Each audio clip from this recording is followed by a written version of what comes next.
just received some breaking news. The Chancellor and Foreign Minister died suddenly this morning of a heart attack, aged 51, on the 3rd of October 1929.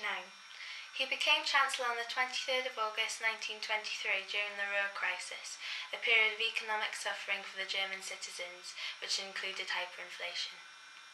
After the World War, our country has been given a certain amount of money. However, it was not enough, so the government printed more, and it became near to worthless. We've managed to recover some footage from this dreadful time, getting some opinions and views of the German people who had to go through this awful period of economic prosperity. Good evening, viewers. Today I'm reporting on the 17th of September 1923 in one of the poorest streets in Berlin. This awful period of time is called hyperinflation, where the money is no longer worth the paper it was printed on. Our country has been given a certain amount of money and they're printing more and more, but it is now becoming near to worthless. To combat this, businesses are putting up their prices. However, this has caused our government to print more. To pay for the damage done in World War I, our country owes the Allies money due to the Treaty of Versailles. Lots of workers are going on strike to prevent the French from getting any more. I'm now here with two victims of this crisis, who have families of their own, but even struggling to buy a small loaf of bread and a lump of cheese. Miss Goldbach, can you tell us some more about this matter? I'm struggling to keep my baby alive. My husband left us, the only worker in the family. This is all he left us. No home, no food, just this. Worthless. What am I going to do with my baby? Miss Garber, I know this is a very difficult time for you also, but how's the food situation? What are you able to buy your family? We're hardly a family anymore. We have no money, no home, but all I can afford with that money my husband gave me is a lump of cheese to feed my baby. How will I survive? How are you going to be able to find work, and what do you think you'll be, or do you think you'll be unemployed for the rest of your life? I will never be able to find work.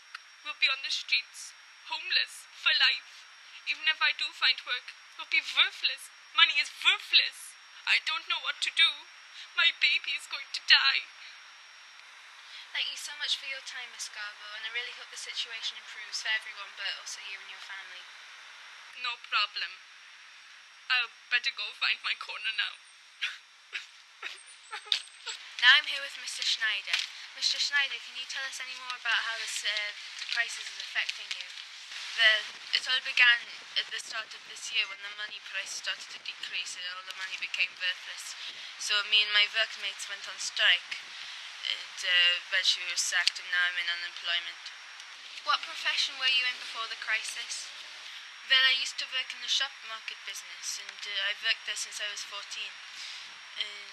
I'd probably never be able to go back there again because of everything all the crisis that has happened in Weimar, Germany. So I won't ever be able to go back to doing what I love. Do you know anyone else who's affected by this crisis? Well, everybody is suffering because of this crisis, mainly because all the money is becoming worthless, and there's been some very severe cases. People are now becoming homeless and people are becoming unemployed. But people, I think, who are suffering the most are people who are on fixed income rates. But I've even seen people have so much money. I even saw one man shoving all his money down the drain because he had so much left. What do you think the future will hold for Weimar, Germany? Well, obviously my main goal is to keep my family alive and keep my family well fed and keep a roof over their heads. So I'm going to try and find another job. But it's not just adults who want to look after their children. I've even seen children stealing lumps of bread and everything they can find to feed their families too. But hopefully it'll turn out all right in the end. No, sorry, I've answered enough question. I've got to go. I've got to get back to my family. No, I want to be alone. Well, thank you, Mr. Schneider, and I hope the situation improves. Back to the studio. In 1923, Stresemann made the decision to end the passive resistance to fulfill the wishes of the Versailles, even though he felt it damaged the nation's honour. But he agreed as it would benefit the German people and prevent violence linked to this matter. As well as this, a new currency was introduced by the finance minister Hans Luther, and is called the Rentenmark. He hoped this would reassure civilians that the government was trying to help solve their problems. However, Gustav could not deal with the culprits of the Beerholz Putsch, which was Hitler's attempt to overthrow the Weimar government in November 1923. This caused the collapse later on in the same month. After he pulled through the collapse, his first achievement in 1924 was the Dobes Plan, in which he reduced Germans' compensations and reorganised the Reichsbank. Even though some countries feared that Germany was plotting to attack, we were in no position to, at that point, invade. He agreed there would be no possibility with the War of France as it was of theoretical significance. He believed that European countries such as Britain and France should disarm along with Germany.